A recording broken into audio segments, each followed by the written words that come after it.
Здравствуйте, уважаемые подписчики моего канала. Показываю очередную работу свою. Из забутовочного кирпича я уже зажег огонь. Этот камин будет облицовываться мрамором. Вот он я, Бобелев Андрей. Сейчас вы увидите устройство. Внутренний там зуб камина. Тяга у нас сумасшедшая. Дверцы самодельные, заказывали у ребят. Сделали они поддув нижний. Вот. Вот такая вот самодельная дверца получилась у ребят. Сейчас и испытываем ее. Смотрим, как она себя поведет. По поводу тяги никаких проблем.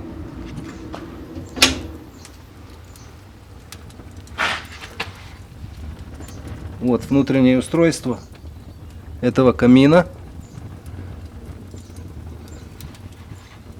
Все горит прекрасно. Так, ну и сейчас объясняю. У нас есть вентиляционные решетки. Вон одна и другая. Зачем я их установил?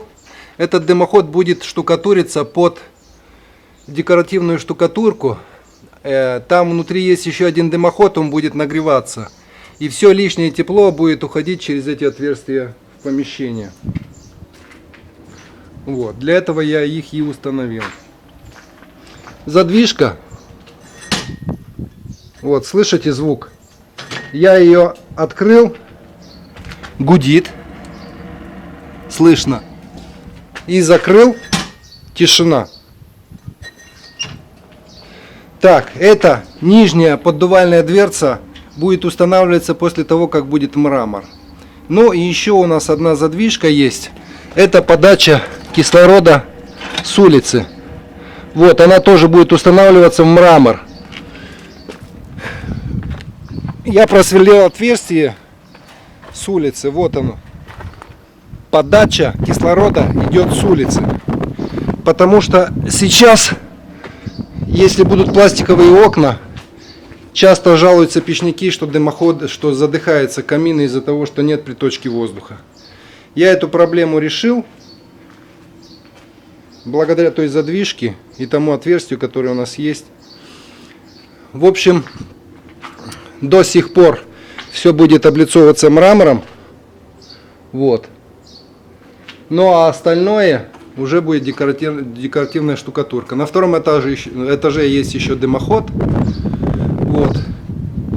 Ну и в принципе все. По желанию заказчика я сделал то, что он хотел.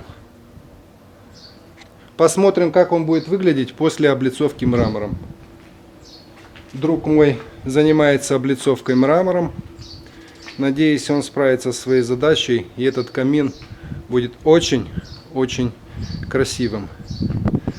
Там внутри есть колосниковая решетка. Вот видите, на ней прекрасно дрова горят. Красивый огонь. Стекло уже накалилось, горячее. Испытываем. Все внутреннее ядро сделано из шамотного кирпича ШБ8. Ну а облицовка. Ну из самого дешевого кирпича, который был у заказчицы. Я его перебирал, очень много битого, разбитого, треснутого. Но из него мы сделали. Но это все равно под облицовку. Вот смотрите, какой кирпич. Не формы, ломаный, треснутый, всякий хлам. Еле-еле я собрал отсюда кирпича на этот камин. Но вроде справился со своей задачей.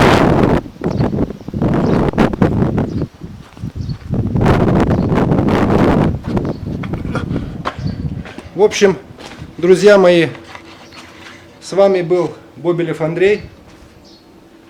Подписывайтесь на мой канал. Впереди очень много интересного, познавательного, потому что я открываю очень много секретов для вас. Комментируйте, пишите. Прощаюсь с вами. Пока.